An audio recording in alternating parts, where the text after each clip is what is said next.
I'm all excited about this interview. I've done all things right. I've passed the phone screens, and I'm going to go in and I'm going to talk to Brian. What you want to do when you go in to interview with somebody is establish some kind of a rapport. You know, because part of getting hired is not just can you do the technical kibbles and bits, is can you fit in the organization. So you want to start early on. If you got a name, figure out who this person is. So if I could, Matt, if I could ask anybody on the call to jump in and go, just seeing the header piece that you see on the screen, what can you glean from that already? He's active on LinkedIn because he has 500 plus connections. Okay, good. He deals with software risk. Okay, good. So if you went to University of Encarta and whatever that is, so a lot of times I look up people by the universities I went to. So if you went to that university, you already have an in. There you go. Mark? What else do you know from there? His last employer is Denim Group. Okay. You know where he's at. Because, you know, not all times do you interview with somebody who's at the location that you're going to work. I don't know how many interviews I've had where they flew people in to talk to me. So that may be something you want to know. Now, if you happen to be in San Antonio, that's obvious. But if you're in Toledo or Denver or wherever else, now you know he's in San Antonio. So now maybe you might put together that, boy, the interview is going to be in Toledo.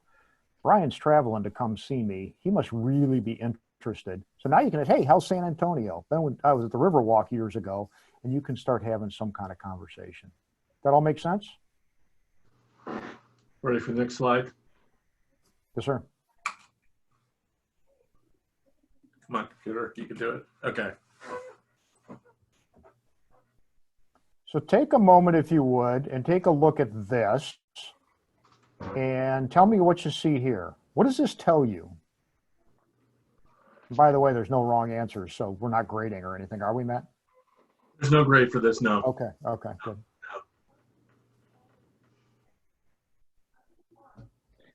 He's somewhat tech savvy because he's got his calendar on the under his about. Very good. He's mainly looking for larger clients. Yep. Kind of describes what he does, risk and vulnerability. And actually that school he went to is actually a technical school, so I looked it up. Okay. Wow. Anybody else? He has his contact information in case you need to call him or email. He does.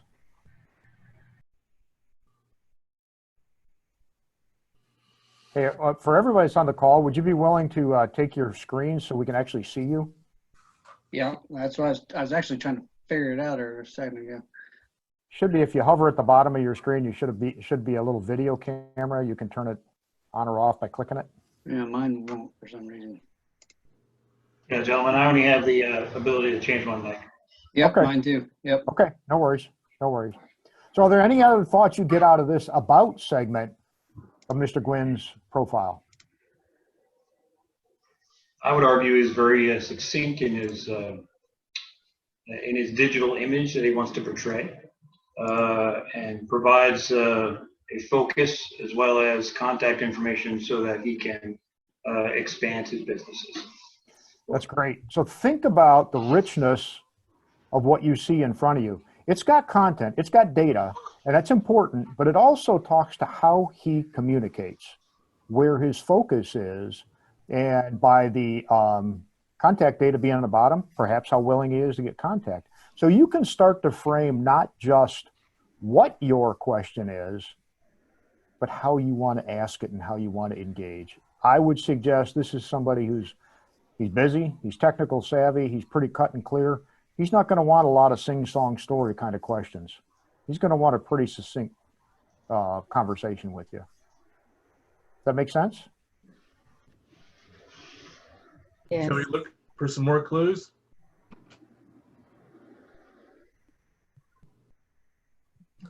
So this was his last employer. So what does that tell you?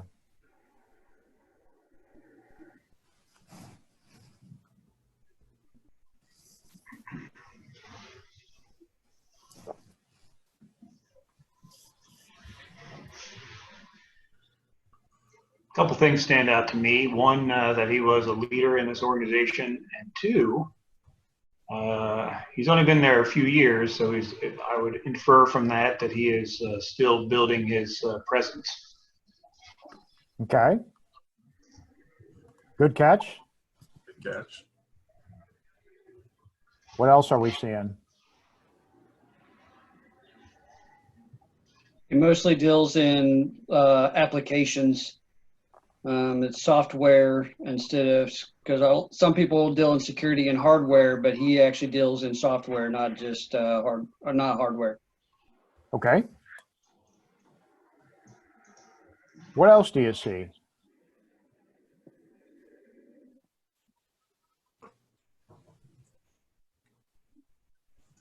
Let me ask it a different way. Now, maybe it's in the see more part that we don't have here, but what don't you see in the leading part of his description here?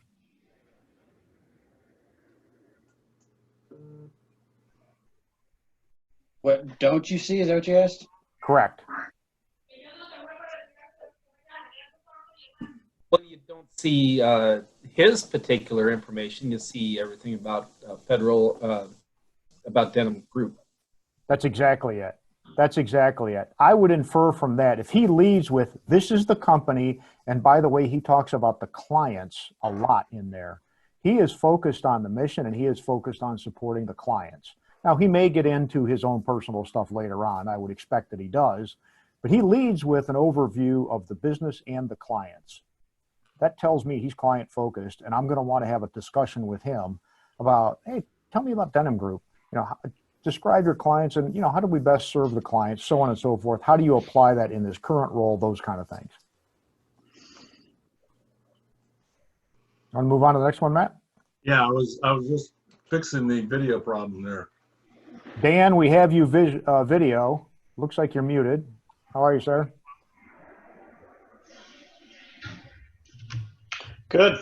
Yeah, that's a great profile. I'm just kind of watching, but I've met Brian before, and I never looked at his profile, but it's excellent. Very cool. Now, Matt, this is still Dan, correct? That's Dan right now. Yeah. I'm looking at people now. I see Steve Hopingardner now. I've kind of promoted everybody to panelists. I'm still learning about some aspects of this guy, so I'm still in the military vernacular. I'm still like a 3 level out of a 9 level when it comes to Zoom. There we go. Now I'm on here. Gil, welcome. Steve, welcome. Aaron, welcome. Can't get out of it now. We got video. We got video, yes. Move on to the next slide. Or are we going to talk? I think we should talk about this IAMCP. Hi, Joe. Welcome. Yeah, that's great. Go ahead, Matt. You know, this is a nonprofit side of things. I think sometimes people overlook the nonprofit side of somebody's involvement. What doesn't share the screen? Yeah, share the screen. You're right. Share screen. Share screen. Do that. Sure. So you've got Brian here with the IAMCP, which, if you look up, is an association of Microsoft channel partners. The lighthouse, Matt. Hmm? Yeah. We got your lighthouse, buddy. We do? Damn it. Yep. Hang on a second. Sorry about that. Okay. How's that, guys? Bingo. Bingo. Yeah. So we have the Microsoft partners. You can see he's actually involved in the Microsoft part of it. So if you had some expertise in Microsoft, I probably would bring that up or talk to him about that, what he did within the chapter as you were sitting down for an interview. What do you think, Bill? No, I agree. The only other bits I'd add to that is he's been doing that for 9 years. Yeah. So he's committed to this. This isn't some fly-by-night kind of let's make it look good on the resume. And he's part of the leadership team there. So if you have a common connection into IMCP or some other group, you might have another topic of discussion. You certainly don't want to be telling tales. You know, if you want to strike up a conversation, you better be having a real conversation. But this gives you volunteerism. It talks about his enduring relationship with these groups and so on and so forth. Other ways to connect with the interviewer. Anyone have any thoughts on that? Well, it says that he's committed to an organization for one thing, for being there that long, and then since he's usually these don't pay, so it's volunteer work, so it's something he's really interested in. So if you know anything about it, I mean, if you're applying for a position that's probably within the same line, you're probably within the same parameters of him, anyways.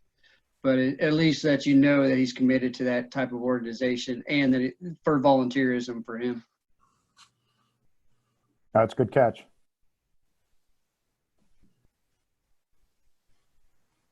Want to roll on to the next one, Matt? I will. Brittany Fulton. Okay, so Brittany Fulton, I hired her right out of university. She is a great young talent who's doing good things at a small to mid-sized marketing firm in Toledo, Ohio. No matter what level of job you're applying for, you might have an early interview with someone who appears to be quite junior. I would offer, and I'm sure you all know this, but don't disregard these folks. They're in the process for a reason. And it's just as important to connect with folks, no matter what the level, throughout the entire interview process. So what do you see right off the bat with Brittany Fulton's profile?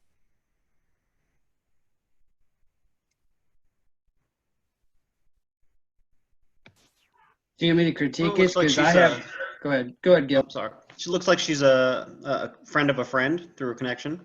Okay.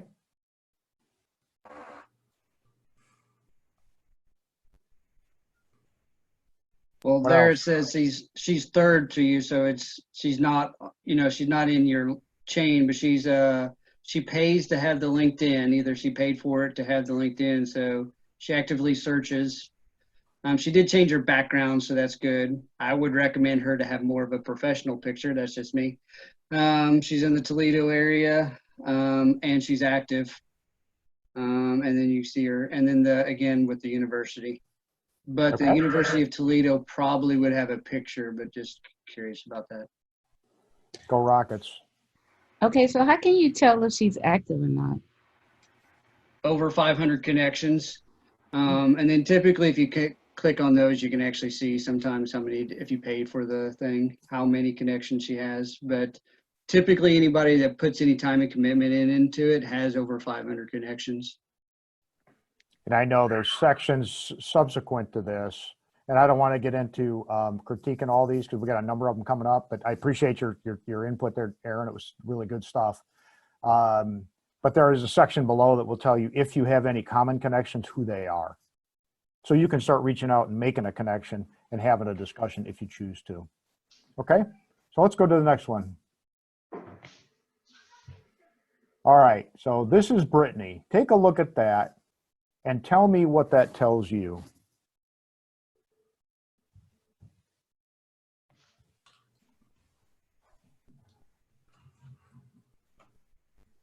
Well, it sounds like she's going to be someone pretty easy to get along with, pretty easy to talk to.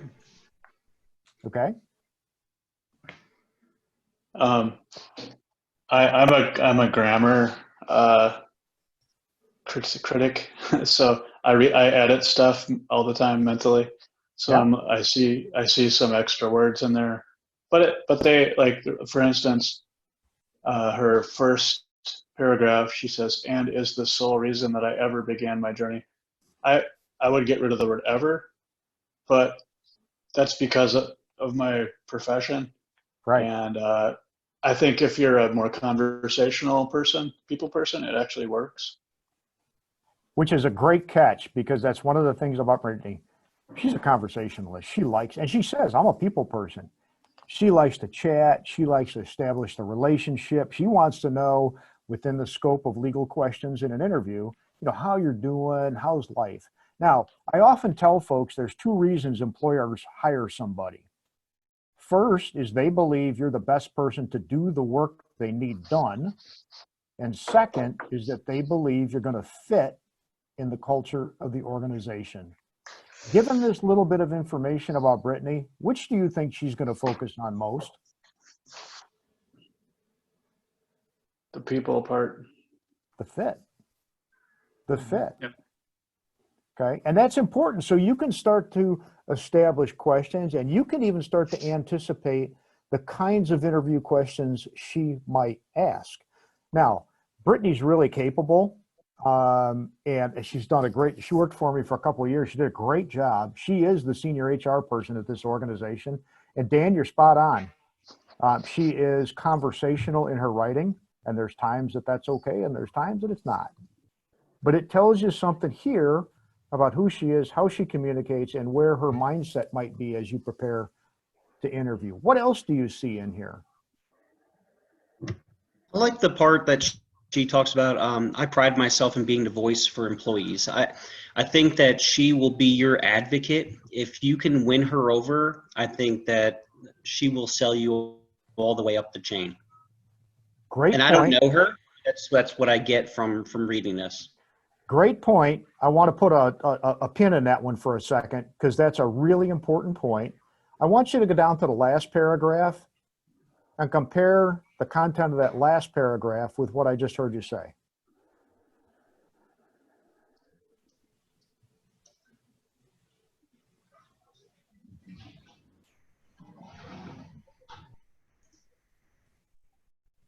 Thoughts? She's actually pretty well-rounded because she has the employment law, the labor relations, payroll, and she's the training and recruiter. So she's going to bring you in, and if she thinks she has the skills to fit within the organization, if you're a good fit, she's going to probably be one of the ones that are training you or within the organization that helps train you for that organization. Yeah. So to the comment about she's going to be the voice for the employee, perhaps an advocate for you, absolutely could be the case. But the next part of that sentence is, and a partner for leadership. And leadership in this context is all about getting the business results done. You tie that to the third paragraph, she knows how to get those results from an HR standpoint.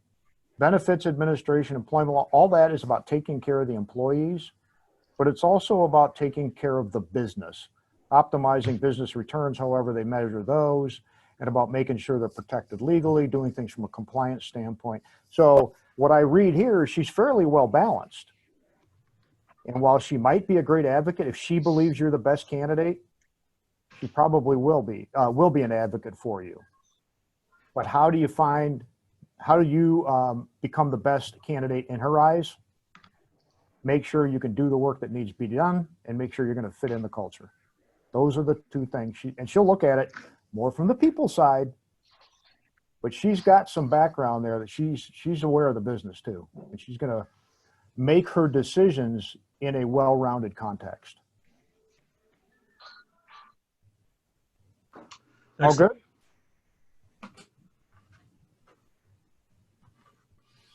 Okay, this is still Brittany. What do you see here?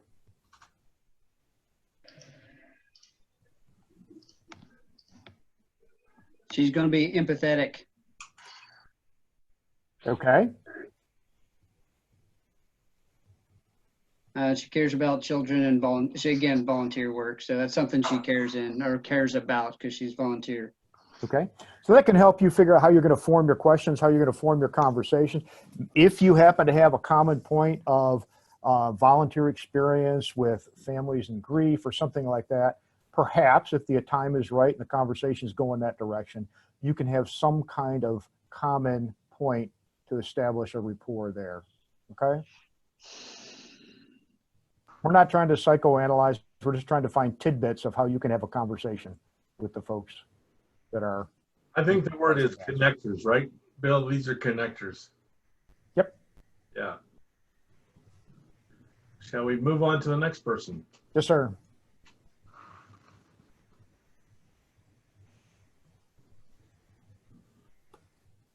Anybody know Dave? No. Okay. Dan, I thought you might have, given your history. No, I don't recognize him. I thought, yeah, I saw that and I was like, oh, maybe I know him, but no. Yeah. Okay. Really good guy. Really good guy. So what do you see here? Take away all the background. What do you see here? What does it tell you about Dave Duffy?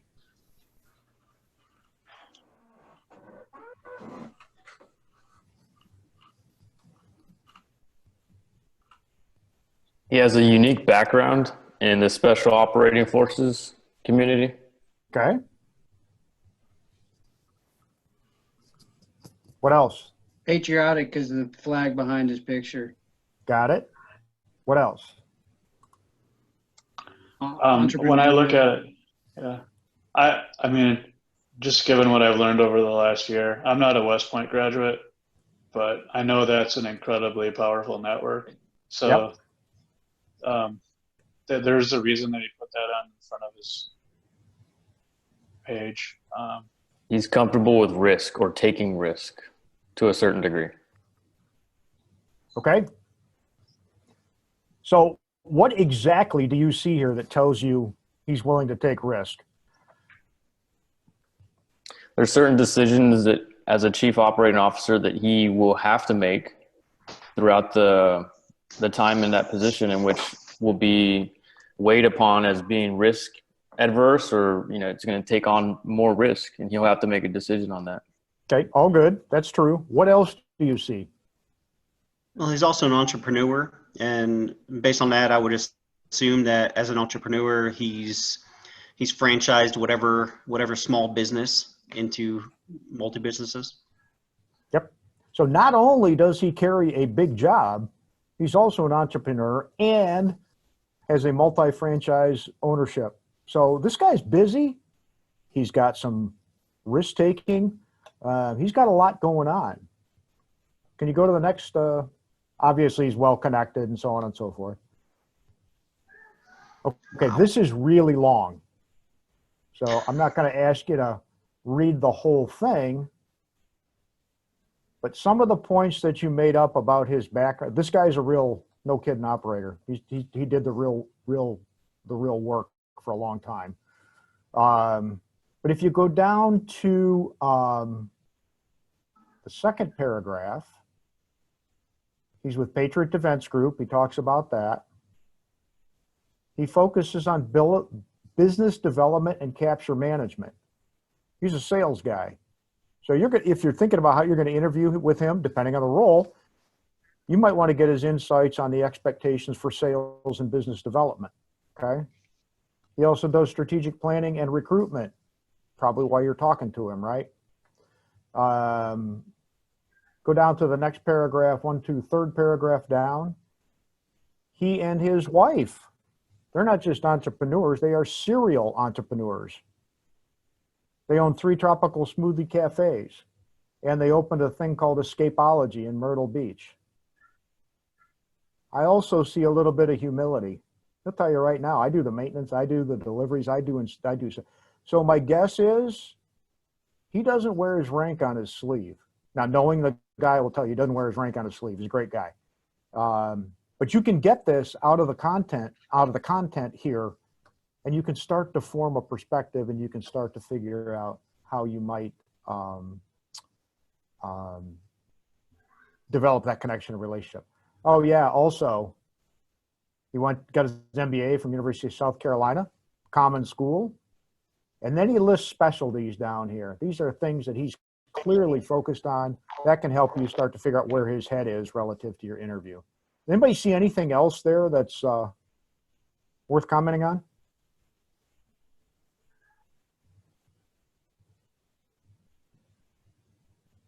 He's got a little bit of humor because after the NBA things, thanks, G.I. Bill, right? So he's a little bit of humor in him, at least sarcastically maybe. So, but he's got the humor. So. Yep. So I want to go a little off track here. What if your interviewer decides they want to play with you and get a little sarcastic in the interview? How do you deal with that? It's a professional interview. I wouldn't play too much into it, but it just depends on the situation. So it's kind of like the same thing as if your interviewer is going to have a drink. Are you going to have a drink with them? No, because it's a professional interview, right? So same thing. So it's more of a more professionalism. Now, if you're going to be a comedian, maybe, but I wouldn't based on professionalism within, and it depends. Most of us look pretty senior here. Brandon maybe a little bit, but so I mean, but based on the positions we're going for, it's going to be more of a professional interview, especially Dan.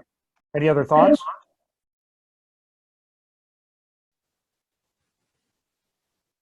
I got a comment. Yeah, I had one. Go ahead. I was interviewing to hire a paralegal in my last job at the hospital, and she was talking about a boss that she had previously who made her write memos over her lunch hour. She hated it, but it taught her, how to be a better paralegal. And so it was a telephone interview, and it was a panel, and I have a sarcastic sense of humor, so I said, "That's great, because that's exactly what I'm going to expect of you." And she laughed, and she said, "Great, no problem." And that really, at least that's just my personal experience, it can work, but she was very good at reading the audience, I think, even over the telephone. So That's a great I don't know. example. That's just, I mean, I'm a sarcastic person. I'm professional too, but if somebody wants to make a sort of a funny joke that doesn't cross any lines, my tendency would be to respond in kind. You have to use your common sense, but I think I have a good sense of what's appropriate and what isn't. But I also don't want to come across as an automaton or Right. a tool or something like that. Right. Somebody else have a comment they want to add? I was just going to add that what I like about this, and this is something to think about when you're writing your LinkedIn profiles, you can put all those specialties at the bottom, and you can put as many specialties as you think really fits what people should know about you, so that we can pick up all the various things, like he's a regular warfare consultant, published author. I probably want to ask him about the books he's written and where he's been published. Mm-hmm. Those are all key things. And when you write your own profile, you want to kind of follow suit. Yeah, that's good stuff. I think, Dan, you said it really well. If somebody's going to start getting kind of humorous and all that, use your good sense, be agile, play with it. But I think, as Aaron said earlier, keep it professional. If they start crossing a line, just be professional and don't you walk them across the line. This is about fit. And if humor is part of the organization, have a little humor. We're human beings, for God's sakes, So, okay, good deal. Let's skip on. Pass this. Yeah, well, wait, one point on this. What do you get out of this mostly? You don't have to read the whole thing. It's a real obvious catch. Looking at this chief operating section.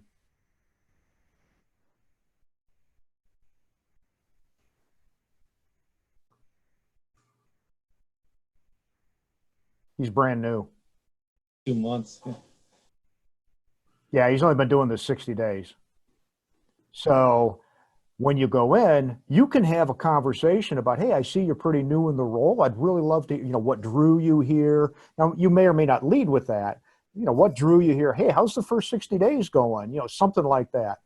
But you can't really go in there thinking he's been there forever when he's only got, 2 months worth of experience in that seat. Okay. You want to roll on that? I would. Okay.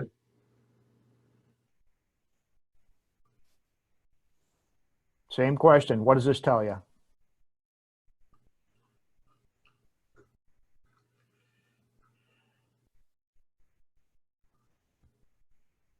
I'm going to jump in here for a second. Sure.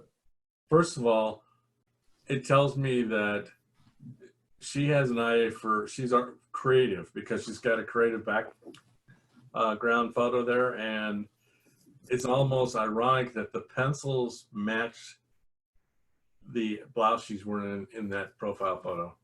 Mm-hmm.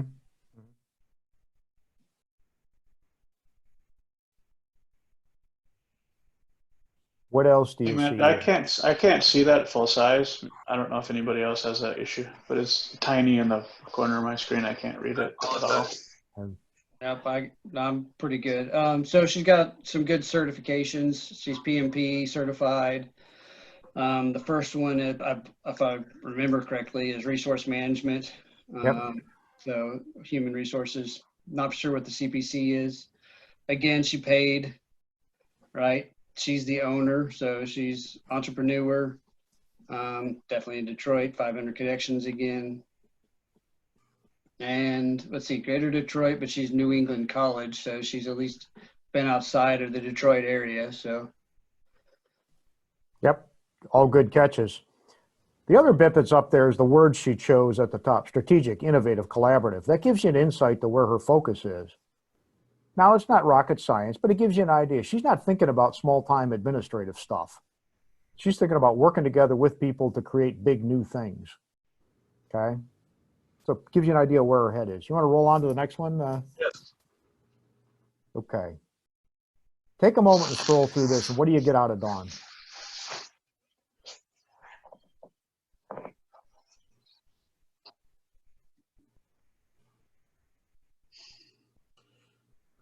She's trying to drive her point home with the capitalization. Yep. And she's looking for, so she's not looking for a job, she's looking for people, right? So there's two different kinds of people usually on LinkedIn. The ones that are looking for jobs that are telling them about themselves, or she's telling you what she's wanting, right? So, and a little bit about herself in the process. So she's telling you what she wants and about herself by the capitalization. Okay. What else did anybody see there?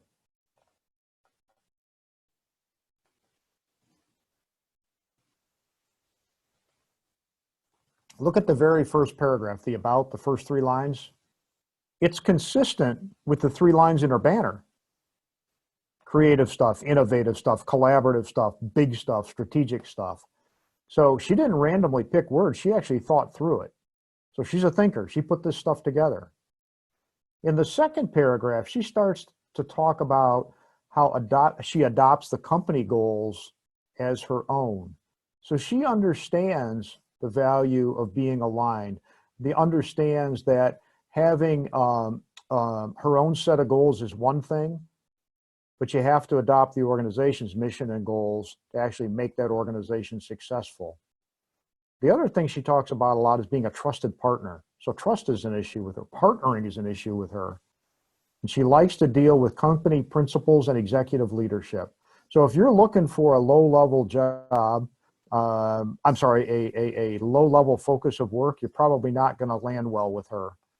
But if you're going to come in and perhaps be a consultant on her team, you want to get an idea of how she approaches these company principles, how she deals with executive leadership, and see how well that lines up with what you're bringing to the table. Make sense? One last question on Dawn's. What does the last line do that's different than so many other LinkedIn profiles? It challenges the reader. True. Yeah. She puts a little hook out there. Hey, I'm doing something good. You ready to come along? Let's chat. It's a call to action at the end. So this isn't just a resume. This isn't just a list of cool stuff. This is a marketing piece. This is an advertising piece. So now you know even further where her head is. And you're getting all this by just reading her LinkedIn profile. Want to roll on? Yep.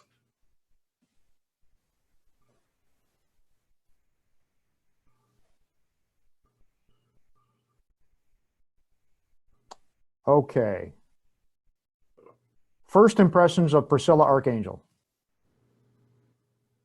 She spent the money on the professional photography for the LinkedIn profile. Okay.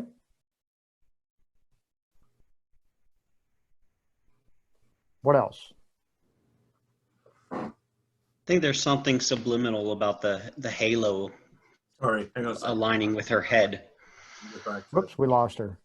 We Do you did. think so? Oh, Where'd she go? there's something that it drew to my eye that it just happens to fall directly above her head. I've known Priscilla for a number of years.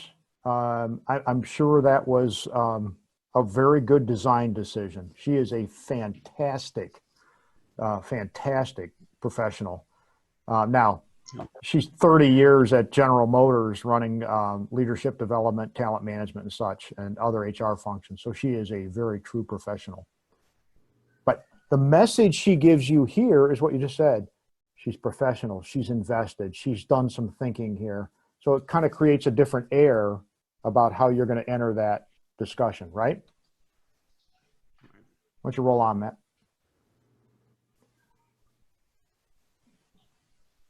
What does the first couple of lines tell you about her? Tell you what, since some people can't read, I'm going to read it out loud. Dr. Priscilla Archangel is a seasoned leadership consultant, executive coach, author, speaker, and teacher.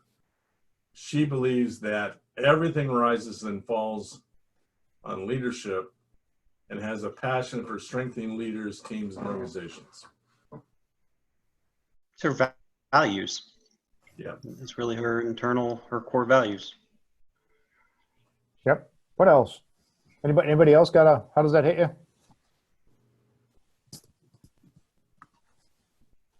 My personal tank, I don't know if I'd talk in the third person, I guess, against for myself, but I mean, again, like you said, she's a PhD and she's right, so it speaks to her about herself, I guess, a little bit by talking in a third person. Okay. All right. So I guess kind of off the agenda, you bring up a good point. How you, and this is probably more in Matt's wheelhouse than mine, but how you write your information in LinkedIn impacts leaders or readers. Okay. Some people write in the third person, then that lands well with others, sometimes not. She chose to do that. So nice catch. But she is a leadership consultant. She's a coach. She's an author. She's a speaker. She's a teacher. Now, she's very good with the administrative stuff too, but if you're going to work for her, this is going to be about coaching and consulting and speaking and creating and sharing information. So you can start to develop your questions in your conversation with her. You know, it says she's an author, but it doesn't list what books she wrote. Maybe that's a good question. Now, she does go down and refer to one of her books later. But any case, you kind of getting the drift of what we're doing here? Can I say something here? If I was interviewing, I would look her up on Amazon and see how her books are doing. Whatever, you know, I would probably, if I was really serious, I'd probably invest the time to get the book on Kindle before I had the interview. Yeah. So what does that do? That tells them you're really invested. You're going to scratch below the surface to really figure out what you're going to go spend, what, $10 on a book, buy a paperback copy. You know, it's not a huge investment. But if it comes down to you and somebody else and you're otherwise qualified, but you took that extra step to prepare and really dive in and understand who you're interviewing with, that might be the difference in the deal. Hey, Bill, this is Dan. Can I ask a question? Yes, sir. So, you know, I think that is absolutely true, particularly if we have some time and we know what organization we'd like to work for. You can really do your homework, but at some point it becomes, you know, especially for special operators, intel people, you know, they know how to, they probably can find out stuff that makes it look like they're stalking or creepy, and I guess I would just wonder where that line is. You know, if I wanted to, I could probably find out where she went to high school and who her best friend is. And, you know, yeah, it's not anything you'd ever want to bring up in an interview. Yeah, no, that's a great point, Dan, because what you want to do is ensure that you are well prepared and that you are perceived as well prepared. You don't want to come off as a creeper, you know? So what you're trying to do is get enough information with enough depth to want to establish a good relationship, and going to the creeper level would go beyond good relationship. And two, show them that you're willing to go beyond the basics to invest your time and effort in learning more about the job, the opportunity, the person. So it's below the surface level, but not down into the depths of stalking. Yeah, fair enough. You took all the fun away. Yeah. I'm sorry? Because that's our skill set in the military sometimes is to prepare to the nth degree. And I think we can go a little too far if we're not careful. That is an excellent point. That's an excellent point. So let me offer this. Given that many of us that came out of the military or maybe are still in the military tend to over-prepare, just because you've prepared for everything doesn't mean you have to employ all of it. So perhaps be over-prepared, but understand when to get on the gas and when to pull off it. Okay. And that is another skill that our military veterans bring in. That's agility, being able to shift in the moment. If you're well armed, you don't need to fire all your guns. If you got them, that's great. You only fire the proportional weapons you need, right? So don't be a creeper, but be well prepared, and then use the tools, the information you have as you need to advance the cause of the interaction. Fair enough? Okay. I think we've probably, I want to be mindful of time, Matt. We have, I think we have about 15 minutes here. We got 15 minutes. We have Steve here, so let's. So Steve, what does this tell you about Steve?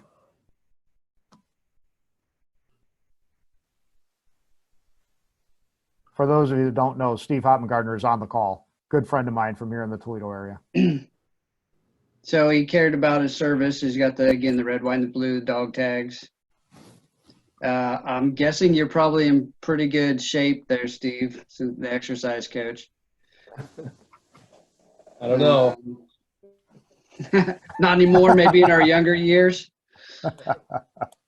No, I do my best. Yeah. What else does it tell you?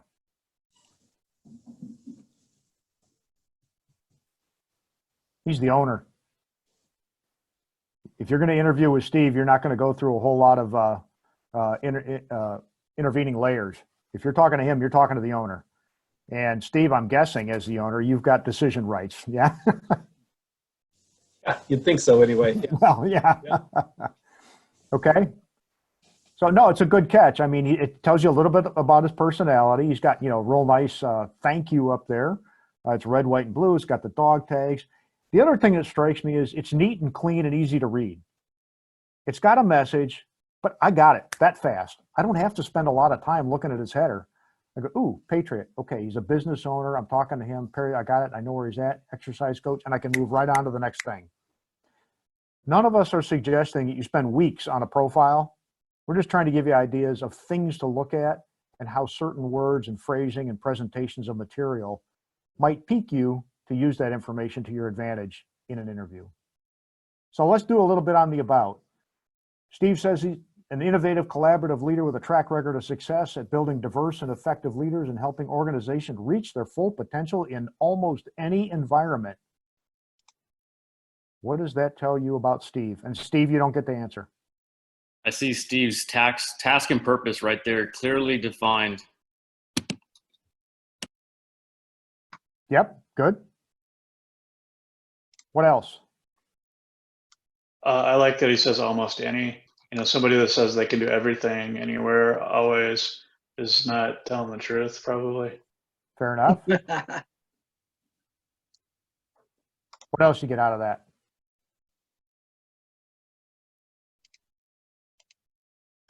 It seems to me that he understands the balance between business or results and people. Innovative, collaborative leader, track record of success. Because remember, we said employers hire people to get the job done and fit in the culture. You can't do that if you're not attending to both results and people. So nice job, Steve.